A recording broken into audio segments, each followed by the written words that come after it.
So throughout the next little while, and what we do when we're training law enforcement officers, we're going to be taking some time to talk about different aspects of cultural experiences. And those experiences are based on research. But research tends to focus on one cultural experience at a time. However, as human beings, we don't. We don't just have one experience at a time. We live in layers. So the idea is to present trends and possibilities that are relevant to minority and marginalized communities.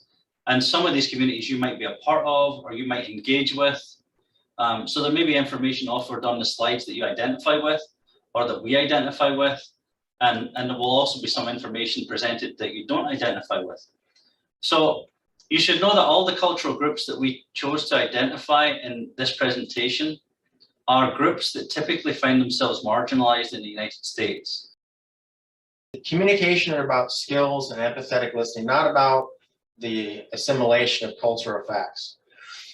So if we keep these things in the forefront of our mind when we're dealing with people, we can avoid missteps. And cultural humility is knowing what you don't know and remembering what our own cultural lens is, how that's going to affect what we perceive.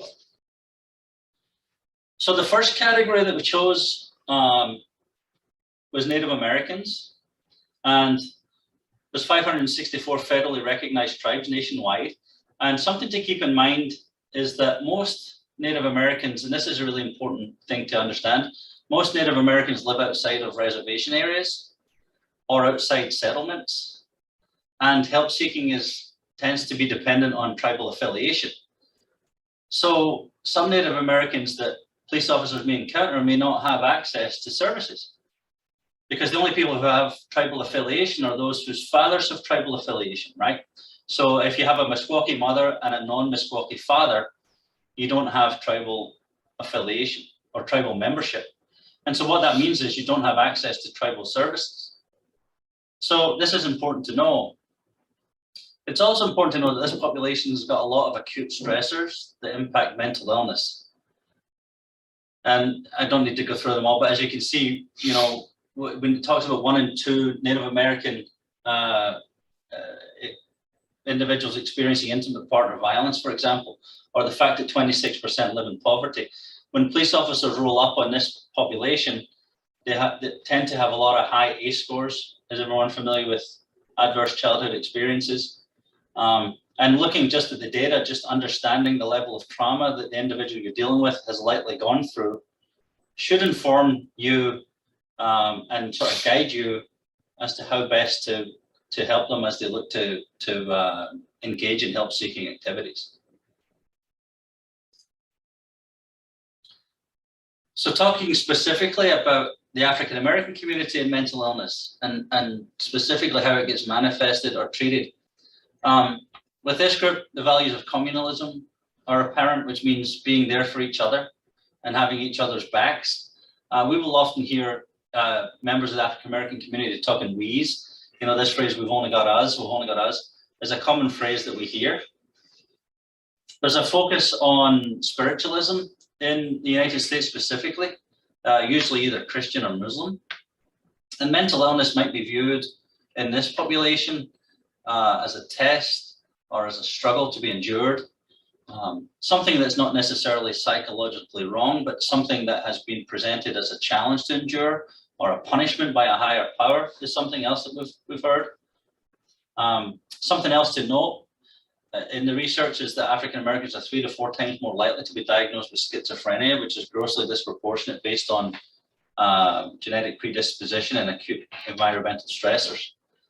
Something else to consider is that is a barrier to help seeking is the history of experimentation within medical institutions, which I think many of you will be aware of. The one that comes to mind that gets talked about frequently is the Tuskegee experiment.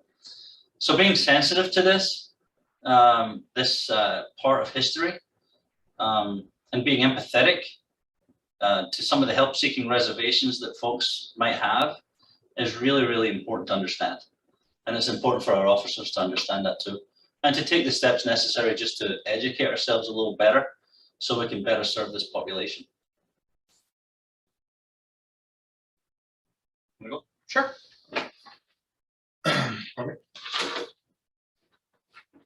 So one of the things that I learned through this presentation when I first heard it was the difference between Muslim and Arab Americans.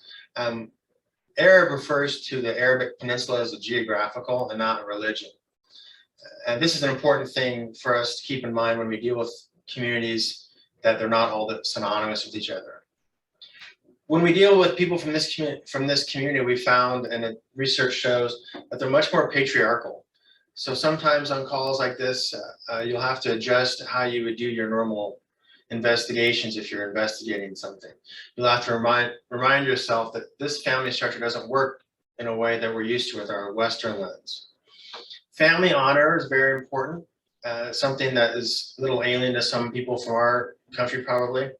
And they might tell you things in a light that is going to not dishonor the family. They have a respect for authority in this population, and strong cross-gender boundaries. There's mention in the research about the discrimination that this group has endured since 9/11, and I was working as a police officer when 9/11 happened, and I can tell you that we got a lot of calls after 9/11 for us to go investigate people just because they appeared to be an Arab American, and they had the nerve to be on the street. So for a while there, we had people calling 911 about there is an Arab person there at the bus stop.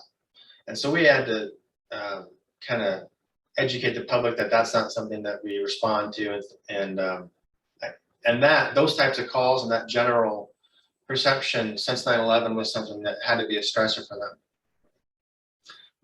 Mental illness might be seen as possession by evil spirits and not something that should be treated by a doctor. Also, if you are from this group and you use or receive mental health services, it can affect the family honor, which is something that you have to recall, because sometimes when you deal with people that are reluctant to tell you things in our line of work, you might perceive that as someone who's lying to you. But when you remind yourself that some of these communities, that they're trying to preserve honor, that it's not deception. That's another thing we have to try and keep in the forefront. When you respond to domestics, like I mentioned earlier, this can be a big deal in terms of how you connect that investigation.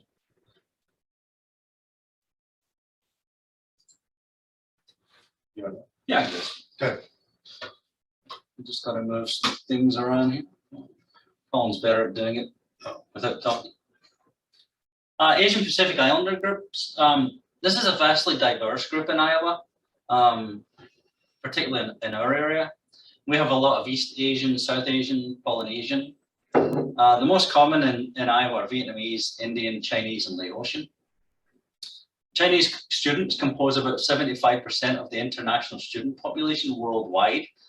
In Iowa, that's about 10% of our student population. So for our officers who are policing in a college town, this is a population that we absolutely will have contact with. So it made it onto our slide because we want to try and educate ourselves so that we can better serve this population.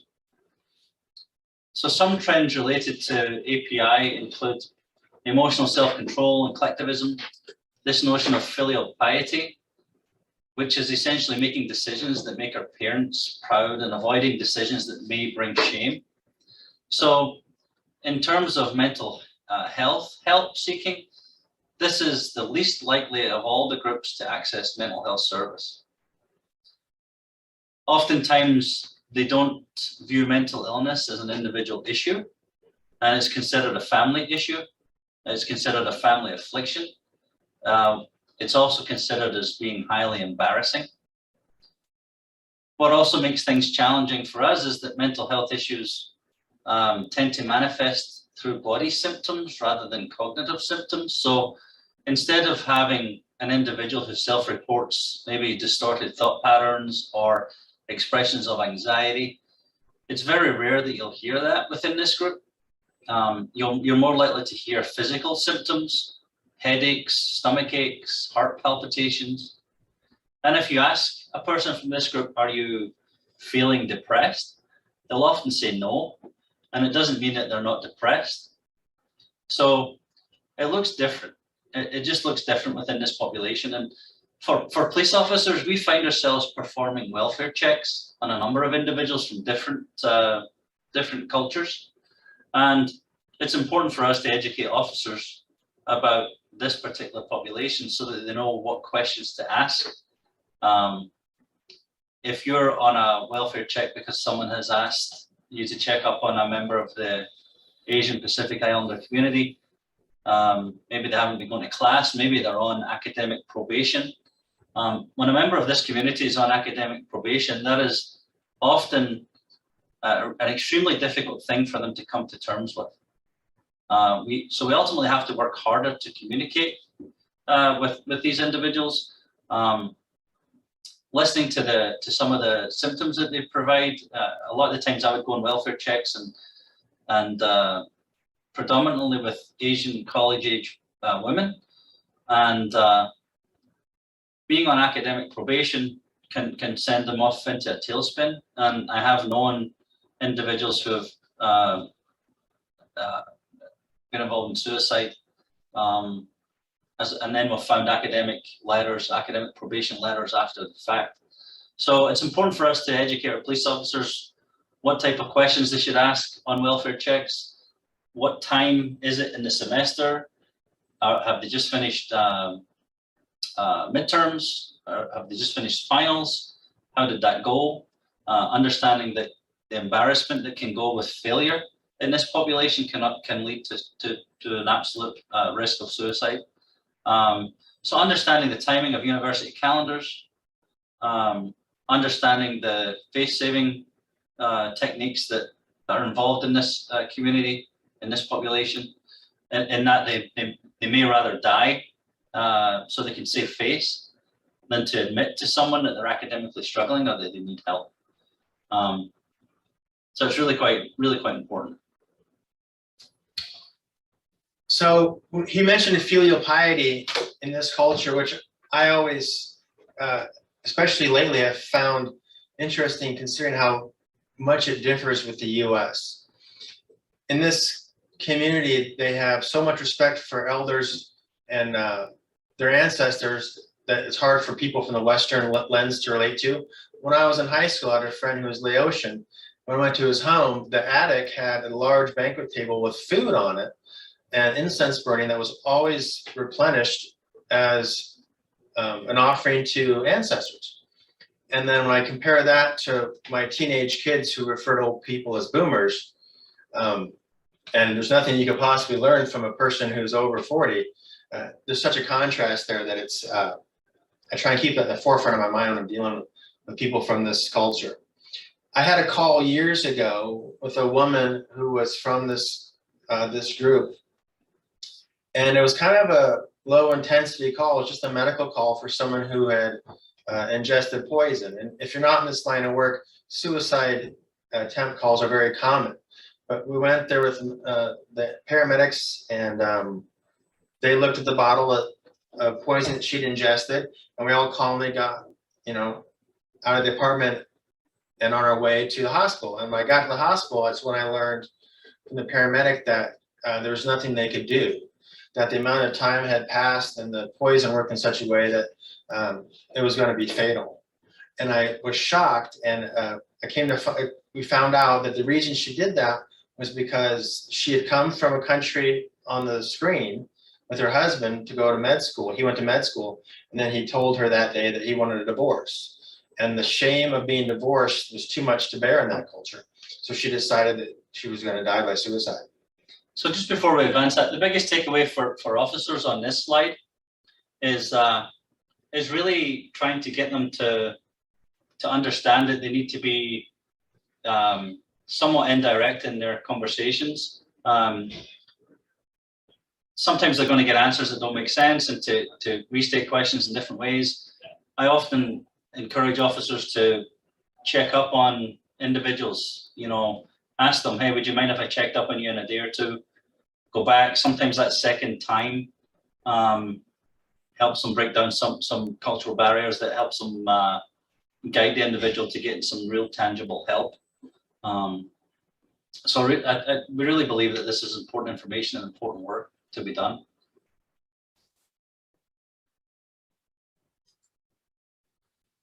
Latinos are the largest ethnic group in the US, and that culture has a unique value on collectivism, hospitality, and the familial loyalty that is a little different than the Western experience. And they have some terms like Marianismo, machismo, and feminismo that influence mental health stigma.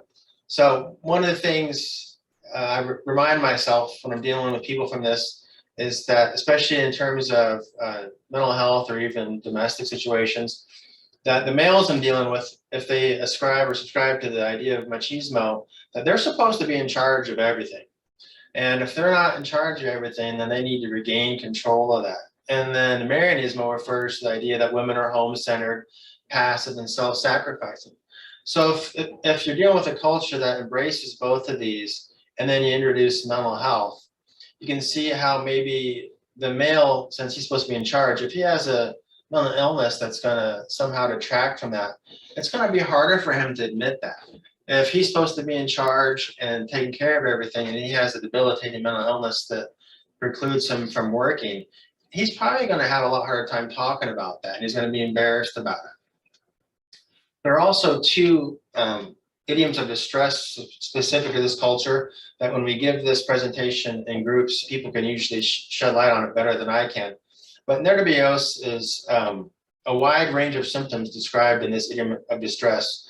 And it means literally nerves in English, but it's attributed in this culture as stressful and difficult times. Susto is also something that is an idiom of distress, and it kind of boils down to, depending on what you read about it, that after experiencing a frightening event, the individual's fear their soul has left their body. And I wish I could give you an example that I don't have examples of that, but oftentimes the groups who prevent you can talk to us about that. This group is also more likely to report hearing voices, seeing shadows, and sensing spirits or supernatural things, and they don't consider it something that needs to be treated as a Westerner would. This is also the immigrant and refugee communities. We have a significant amount here in this area. We usually have someone that can co-present with us about this, but he's busy doing another assignment, and he's Congolese and can talk for quite some length about this. But in this area, this mostly consists of South Asian Americans, Arab Americans, and African Americans. And the rules of engagement and the family rules are vary greatly in this culture. There's a great deal of patriarchy that we're not used to on the Western side. And they're more likely to seek support from familiar support and religious leaders. I have found lately that seeking support from religious leaders when dealing with people from this community is really, really helpful. That's not something that I would have considered so much with Westerners, but it's very, very helpful. I've had a call where that took place actually in a mosque, where someone who was having a dissociative event, and this wasn't very long ago, and had this, we not had the intervention of the imam, this might have been something that we would have solved with a trip to the ER. But the family got involved, the imam got involved, and the imam and family worked out a way to have the person that was in distress actually go with the imam and stay with him. So that's another option that you can use with this community that isn't always available with a Western one.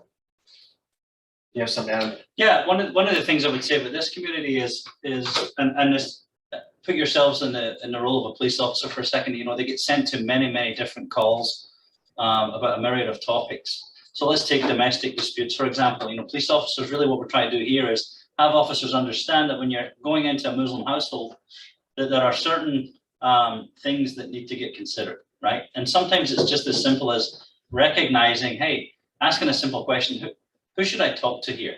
Now, I know that sounds a little strange because officers are trained to take control.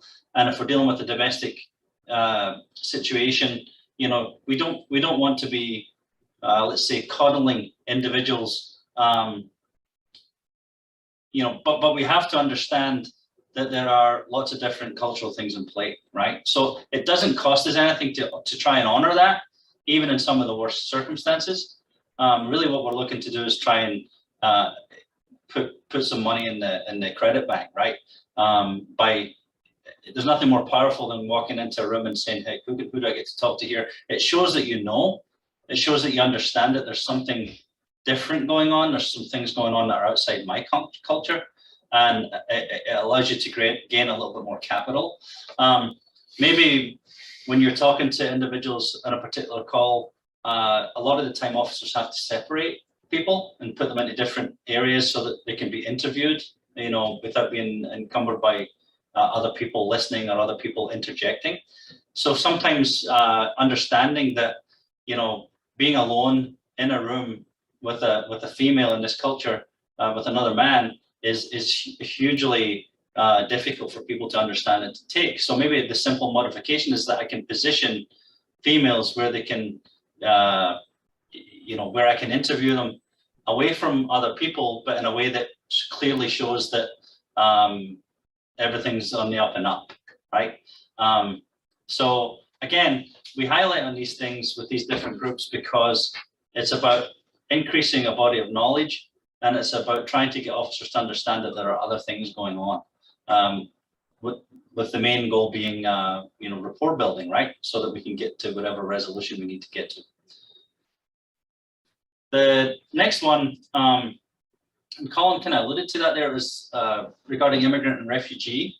One of the things that our department has done over the years with immigrant and refugee populations, there was a time recently when there was a lot of concern within our immigrant and refugee culture, within our children of immigrant and refugees, and concerns about, you know, ICE coming into communities and snatching them up and taking them away and things like that. And rather than do nothing, what our department did is we went around different immigrant refugee groups to kind of show, this is what an Iowa City police vehicle looks like, this is what our logos look like. We're not interested in coming and you know, checking on your legal status. This is what an ICE immigration customs federal government symbols look like. Here are the differences. We don't participate in activities with ICE, and just really wanted to make sure that our immigrant and refugee community understood that we were trying hard to remove barriers to reporting of crimes and to build relationships. One of the things we've done recently is we've added an immigrant and refugee community outreach assistant. His name is Joshua Dabusu, and Joshua comes from the Democratic Republic of Congo and is a fluent French and Lingala speaker. And what Josh does is he will set up presentations within the Congolese community on a variety of different topics. So the most recent one he did was on traffic stops, for example. He went into the community, explained what a traffic stop is, why traffic stops may be done within the community, what you should expect, what some of the questions you're going to be asked, what are some of the documents that you have to show, and just really embrace the educational piece of finding out what is it that immigrant and refugee communities want to know about their police department, and what is it that the police department needs to know and understand about immigrant and refugee communities. So this is an area where we've got quite a bit of work to do, I think, because a lot of people don't know this, but the immigrant and refugee community within Iowa City, within Johnston County, is growing at a faster rate than the domestic people. You know, so people migrating from other states in the union, from Minneapolis or from Chicago or from Kansas City. We are seeing more immigrant and refugees coming from some of these different countries at a faster rate than domestic. So it's really important as a police department that we can stay ahead of that, so that as individuals come into our communities, we can look to find out what their needs are and find out a way of best serving them.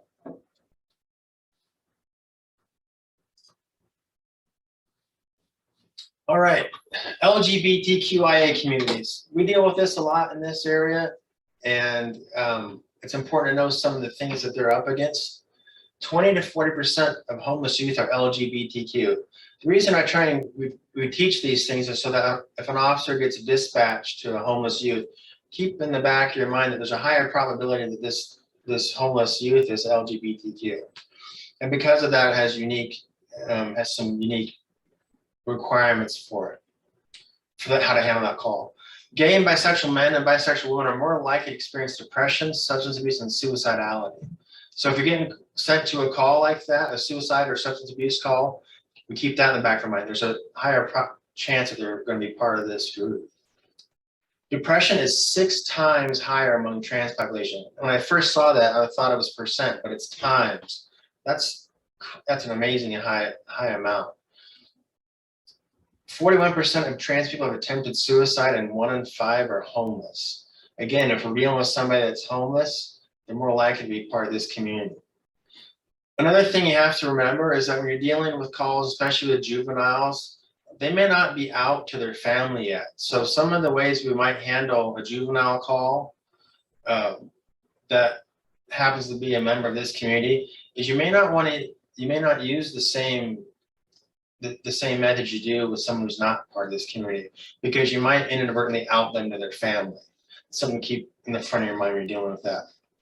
If you misgender a person from this community, I've been on calls where this happens, that can really heighten their distress. Thankfully, when I saw this happen, it was an officer from another department, and he did just the right thing. He apologized and moved on and used that person's preferred pronoun from then on.